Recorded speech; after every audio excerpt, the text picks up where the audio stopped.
देव सुरेश्वरी भगवती गंगे, त्रिभुवन तारिणी तरल गंगे। भारतवर्ष नदियों का देश है। इस देश के लोगों ने अपने सामाजिक प्रवाह को अपनी नदियों के प्रवाह से जोड़कर उनका सदा सम्मान किया है। ये नदियां हमारी भौगोलिक, ऐतिहासिक एवं सांस्कृतिक विरासत ही नहीं, धार्मिक और आध्यात्मिक धरोहर भी है। गंगा आदि नदियों को हम सिर्फ पवित्र नदी ना मानकर जीवनदायिनी एवं पतित पावनी के स्थान पर त्रिभुवन तारिणी भी मान सकते हैं। संसार की सबसे बड़ी सभ्यताओं के केंद्र में अमूमन एक या दो नदियां रहती हैं, लेकिन भारतवर्ष की नदियां तो पूरे शरीर में फैली रक्त रशिकाओं की तरह हैं। इन नदियों का ही प्रताप है कि भारत में जितनी अन्न उपजाने वाली भूमि है उतनी संसार में और कहीं नहीं है। पूर्व में ब्रह्मपुत्र और महानदी जैसी विशाल धाराएं हैं, तो पश्चिम में 5 गौरवशाली नदियों का इतिहास अपने आप में जाना है। मध्य प्रदेश में नर्मदा और सोन जैसी नदियां दूर तक के भूभाग को सिंचित करती हैं। दक्षिण तो गोदावरी, कृष्णा और कावेरी के कारण ही धन धान्य से भरा है। इन सब के बीच भी सैकड़ों ऐसी नदियां हैं जिनको हम अनेकों नाम से जानते हैं। इन्होंने अपने अमृतमयी धारा से गंगा की सहोदरा होने का गौरव प्राप्त किया है। भारत के उत्तरी क्षेत्र को तो गंगा और यमुना ने ही संसार की सबसे अधिक उर्वरक क्षेत्र बनाया है। हम भारतीय अपनी नदियों को देवी के रूप में पूजते हैं। हमारे लिए ये जीवन दायिनी है तो ऊर्जा वाहिनी भी, संस्कृति वाहिनी है तो ज्ञान वाहिनी भी, सर्व पाप विनाशनी है तो मोक्षदायिनी भी। यदि किसी व्यक्ति को 3 दिन के लिए बिना पानी के रखा जाए और उसके बाद उसे 1 गिलास पानी दिखाया जाए तो वह नदी के जल के स्थान पर 1 गिलास पानी के लिए अपने घुटने टेक देगा। हमने नदियों को कभी भी केवल भौगोलिक अस्तित्व के रूप में नहीं देखा।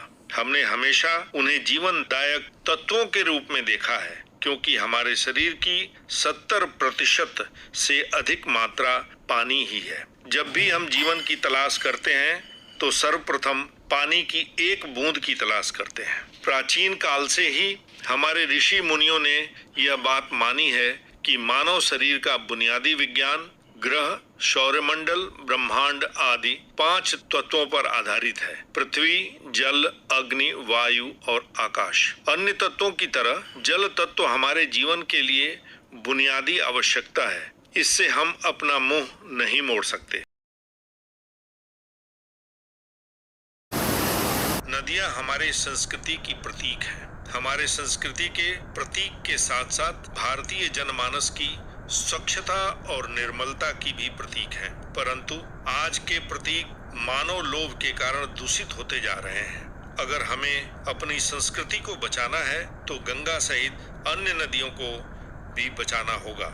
आज नदियों के जल की आपूर्ति, पानी का प्रदूषित होना, उनके संग्रहण की समस्या प्रमुख है। इस संबंध में प्रदूषित पानी का निपटान एवं ट्रीटमेंट एक बहुत बड़ा मुद्दा है। नदियों के किनारे बसे हुए शहर एवं कस्बे इन समस्याओं को बढ़ाने में विशेष भूमिका निभा रहे हैं। उदाहरण के तौर पर यदि गंगा की अविरल यात्रा को ही देखें तो गंगोत्री से गंगा सागर तक 2525 किलोमीटर की यात्रा तय करती है।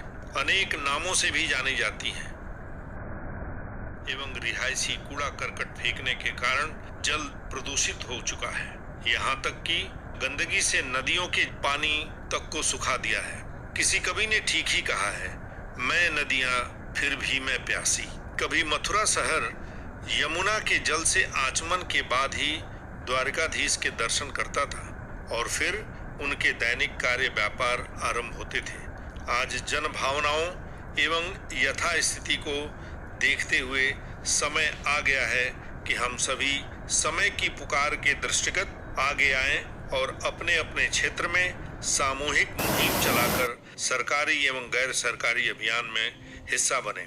नमामि गंगे, यमुना प्रदूषण उन्मूलन अभियान जैसे अभियान के भागीदार बने। जल को प्रदूषित करने वाले मानवीय स्रोतों पर भी रोक लगाने एवं एक समुचित कार्य योजना पर काम करने की आवश्यकता है। भौतिक, रासायनिक और जैविक जल प्रदूषण के होने वाले कारकों पर उचित ध्यान एवं रोक लगाने पर कार्य करने की आवश्यकता है। सरकारी तंत्रों, स्वयंसेवी संस्थाओं, आम नागरिकों द्वारा जन जागरण सहित प्रबंधन कार्यों पर पूरा जोर देना ही हमें आने वाली त्रासदी से बचा सकता है।